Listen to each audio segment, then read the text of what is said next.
Ya, halo semuanya. Salam sehat buat kita semuanya dimanapun kita berada pada saat ini.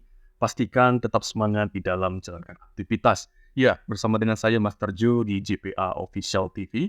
Nah, pada saat ini Bapak Ibu dan rekan-rekan barangkali tahun 2024 ini kita ada yang memenangkan hibah penelitian ya, ataupun pengabdian kepada masyarakat ya secara nasional dari kementerian seperti itu. Nah, mungkin ada beberapa yang lagi nyari bagaimana sih sebenarnya untuk yang namanya memanajemen data di sistem yang baru ya. Mungkin beberapa ada yang belum tahu nih pendatang baru karena pada dasarnya tahun-tahun sebelumnya di tahun 2023, 2022 kalau saya tidak salah itu masih menggunakan yang namanya Simlip Kapmas seperti itu untuk yang namanya memanajemen data penelitian kita ya Bapak Ibu.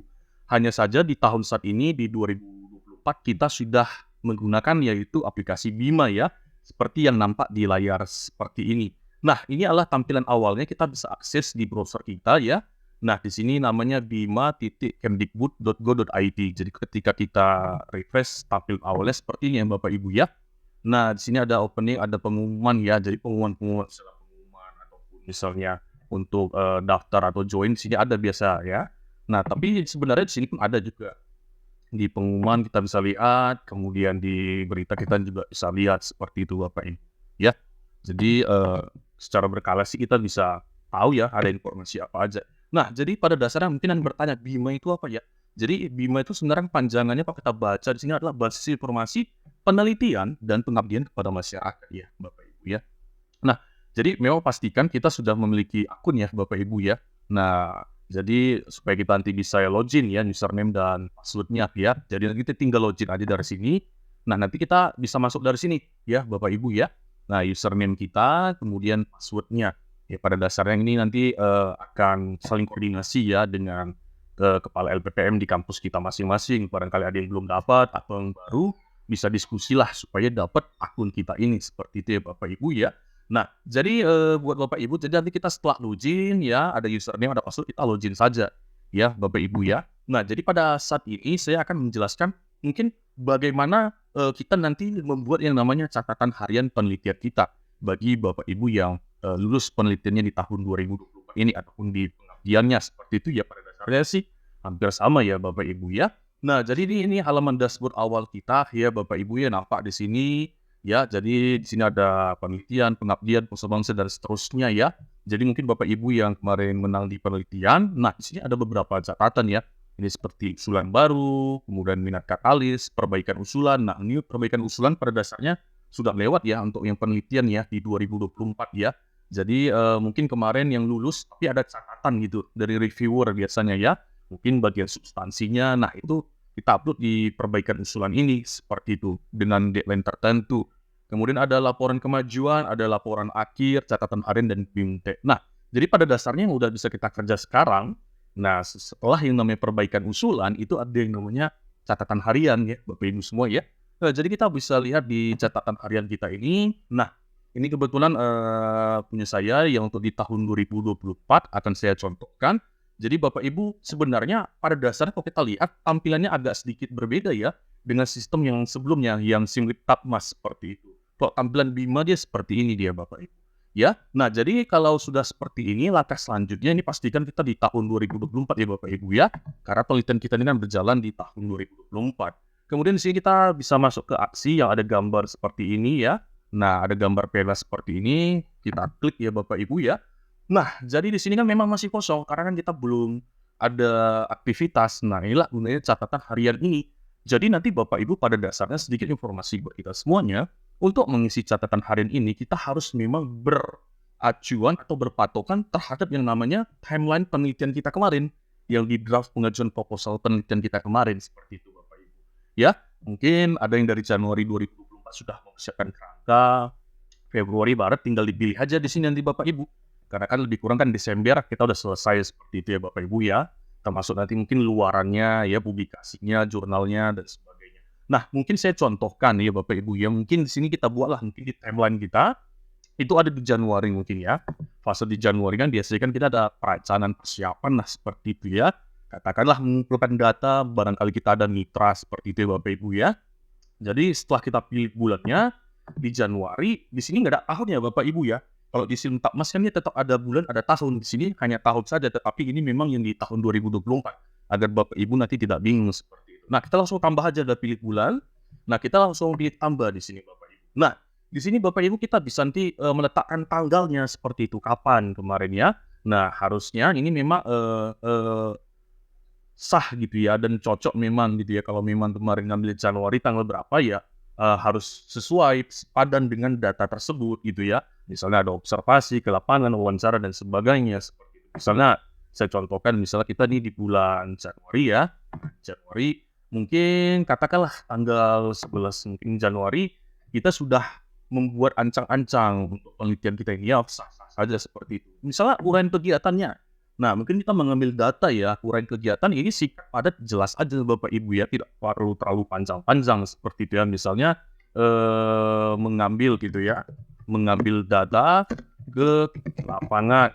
Seperti itu contoh, misalnya ke lapangan ini misalnya Bapak Ibu ke lapangan ini kemana? Objek penelitiannya, apakah mungkin di tempat mitra ini bergerak di bidang UMKM, di bidang pertanian, mungkin di bidang-bidang lainnya gitu ya. Mungkin melakukan yang namanya teknik-teknik pengambilan metode datanya seperti itu ya. Misalnya yang namanya wawancara, misalnya dia observasi dan sebagainya lah ya. Mungkin ada yang namanya ya pengambil kuesioner dan sebagainya. Nah, jadi ini untuk pembobotan presentasinya ya jadi Bapak Ibu ya. Jadi ini sebenarnya kan pada dasar presentasi kan nanti kan 0 sampai 100, 100 berarti kan sudah selesai. Nah, kita bisa nanti ini membelah sesuai timeline kita. Ya, misal timeline kita ini ibaratnya katakanlah kalau sebenarnya nggak 10 ya, mungkin ada sekitar mungkin ada yang 5, ada yang 8, tapi kita buat 10 aja. Nah, mungkin 10 ini kita kasih bobot nanti Bapak Ibu. Memang nggak semuanya 10, 10, 10% gitu. Mungkin ada yang 5%, ada yang 10%, ada yang 15%. Nah, disesuaikan seperti itu Bapak Ibu. Contoh lah, pengumpulan pengambilan data ini di lapangan, misalnya kita buatlah misalnya 10 di sini. Ya, nah 10 berarti ini acuannya 10%, berarti nanti sisa 90% lagi. Nah, itulah nanti diplot ke yang namanya catatan harian kita ya, termasuk sampai nanti yang namanya itu publish ya ataupun luaran kita ya. Nah, kan kita akan ada menjanjikan ya Bapak Ibu ya, nanti luaran kita apa dari penelitian kita ini kan seperti itu. Biasanya kan dipublish ke Sinta berapa atau mungkin ke Scopus atau Q berapa kan seperti itu ya Bapak Ibu ya. Nah, nanti kalau udah selesai seperti ini Bapak Ibu, nanti ini kita ada wajib mengunggah dokumen. Jadi penting Bapak Ibu semuanya tahu yang bisa disubmit ke dalam ini itu adalah jenis ekstensinya yaitu PDF Bapak Ibu.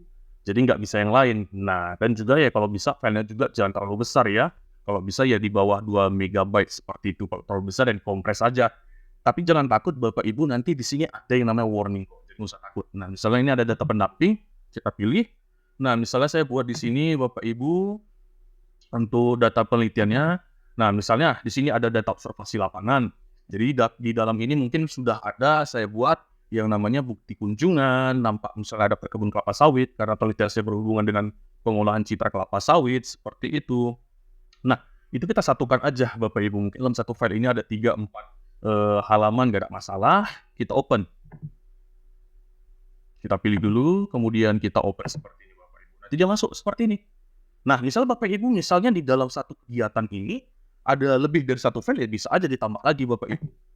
Nah, ditambah lagi bisa. Ini kan kebetulan luaran jurnal, tapi sebagai contoh aja lah Bapak Ibu ya. Saya open, dia akan masuk. Nah, ini batasnya berapa? Saya rasa ini batasnya ini cukup banyak lah ya Bapak Ibu ya. Tetapi disesuaikan aja. Kalau memang bisa satu file PDF ya satu file aja. Nggak terpisah kalau dia misalnya sejenis kan gitu ya Bapak Ibu ya. Nah, udah jadi seperti ini Bapak Ibu, kita langsung simpan aja seperti ini. Nah, jadi ketika kita sudah simpan, nanti dia akan masuk di sini, kita tunggu sebentar. Dia lagi berproses di sini Bapak Ibu. Nah, jadi nanti dia akan yang namanya masuk nih, berhasil nih. Nah, masuk ya. Jadi di sini ada tercatat, ada catatan harian kita 11 Januari 2024, mengambil data ke lapangan, presentasi 10, total berkas 2. Jadi sebenarnya Bapak Ibu ini belum bersifat permanen. Misalnya ada kesalahan, mau kita edit bisa, mau kita hapus juga bisa. Nah, tidak masalah. Yang penting ya kita sudah punya backupnya seperti itu Bapak Ibu. Misalnya kalau kita mau edit ya bisa di sini ya. Misalnya kita edit, bisa apa yang mau diedit, bisa di sini Bapak Ibu ya. Kalau misalnya mau dibuang juga bisa. Nah, dia ada konfirmasinya Bapak Ibu, jangan takut ya. Misalnya yakin mau dihapus karena data yang sudah dihapus tidak dapat dikembalikan. Jadi ya berpikir ulang sebelum kita menghapus, apakah memang itu layak dihapus atau bagaimana seperti itu. Nah, jadi mungkin itu aja ya Bapak Ibu ya yang bisa saya sharing kepada Bapak Ibu ya untuk penggunaan aplikasi Bima ini ya Bapak Ibu ya. Jadi saya mengucapkan di akhir tutorial ini selamat dan sukses buat Bapak Ibu yang meraih pendanaan hibah penelitian di tahun 2024 ini. Ya, itu ada penelitian dan juga pengabdian kepada masyarakat ya. Semoga kedepannya ini penelitian-penelitian Bapak Ibu bisa yang namanya mendongkrak ya reputasi penelitian yang ada di Indonesia secara nasional khususnya. Mungkin itu saja Bapak Ibu ya. Ini karena menurut pandangan saya, menurut pengertian saya, jika ada kekurangan di dalam penyampaian saya mohon dimaafkan dan mohon dimaklumi ya Bapak Ibu sekalian ya. Itu saja yang dapat saya sampaikan. Salam sehat dan tetap semangat Bapak Ibu untuk mengerjakan penelitian dan pengabdian kepada masyarakatnya. Terima kasih, salam dari saya Master J.